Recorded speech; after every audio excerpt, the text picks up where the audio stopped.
Alright, well, we're back at this radio again after a week of work. I had a 7-day stretch, and that's that's why you haven't heard from me in a week. So, finally have a day off today, so I figured my capacitors haven't come in yet, because I ordered more capacitors for the, wait, if you remember, I ordered a capacitor for this radio here, and it hasn't come in yet. So, I'm not sure what's going on with that. I'm not sure if the order went through or what. So I sent them an email. I ordered it from Just Radios. So I sent them an email today because it's been well over a week and I haven't gotten anything. Usually it would be here by now. So I sent them an email to see if my order went through or not. Because if not, I'll have to redo the order. Oh, there's a chipmunk right there. Oh, there he goes under the car. But anyway, yeah, I figured I would just make this part of the series just on the cabinet.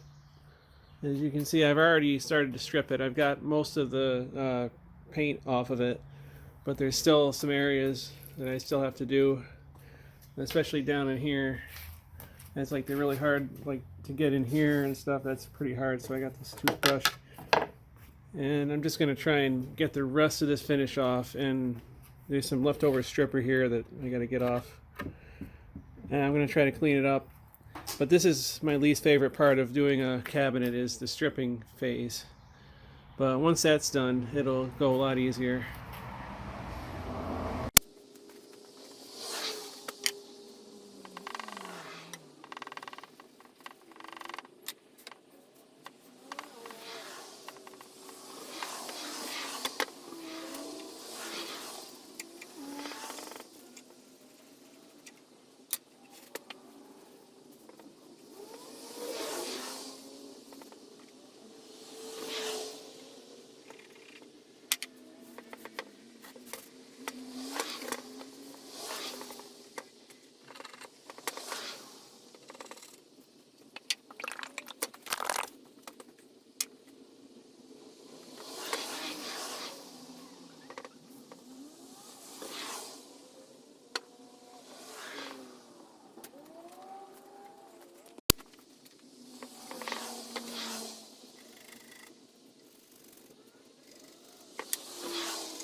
Okay, so I got this pretty well cleaned up. So I went out and got some of this. This is like a dark black stain here. And I'm going to use that to go around the bottom here and see how that looks. So we're going to do that right now. That looks pretty good. I managed to not get a whole lot of it on here. So I think that came out pretty good. I wonder though, if I should color this part the same. I wonder if that was how that was originally. I have no idea. But wouldn't it kind of look cool if this was black too? I don't know. I might do it, I might not. But we'll have to see. I might even choose a different stain color for this inside part as opposed to this outside part here. Like maybe make this a little bit darker than this. I don't know. We'll have to see as we go along, I guess. But I figured it would look nice to do that color. Oh, don't really need to finish the bottom, but just for the heck of it.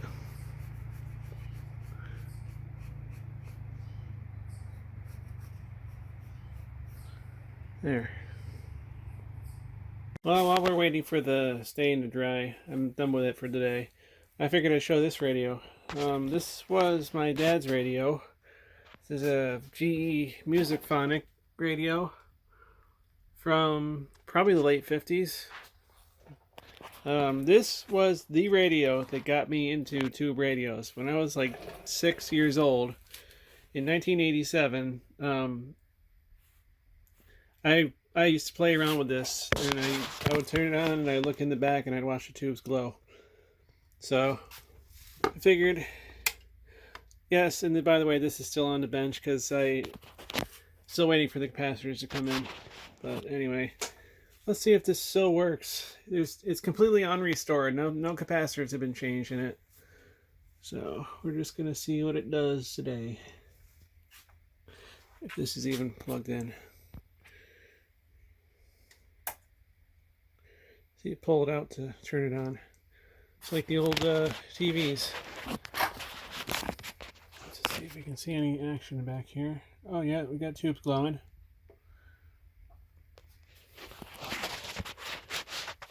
I would guess it needs some work.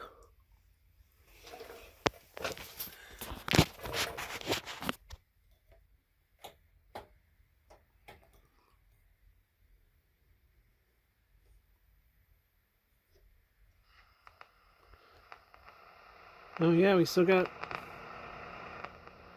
no hum even. This is on FM.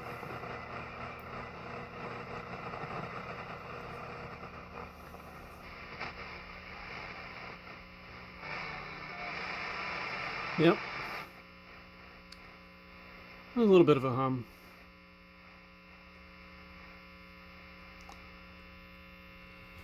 Barely drawing any current at all up there.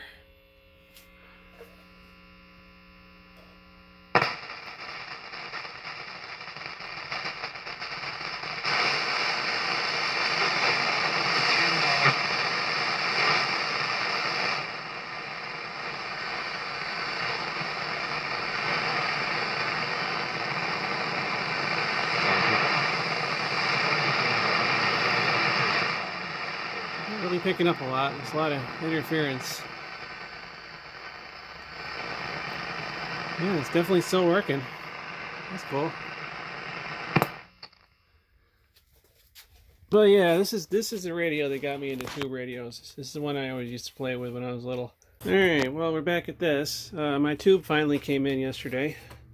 So I'm going to put it in and give this a try. I'm going to make sure all the tubes are in the sockets correctly first. Okay, so got everything in, and still, the only way I can get it to make noise is if I touch this to the 75. So that means that from here up it's working, but there's something wrong with something back in here. Signals are not getting through. So I guess I'm gonna have to signal trace or something. I'm not sure where to put the signal probe or anything. I mean, because I get nothing if I touch here and nothing here. This is the 6A7 mixer. I'm not getting anything here, and I'm not getting anything from the 66 either. So something is not getting through to here.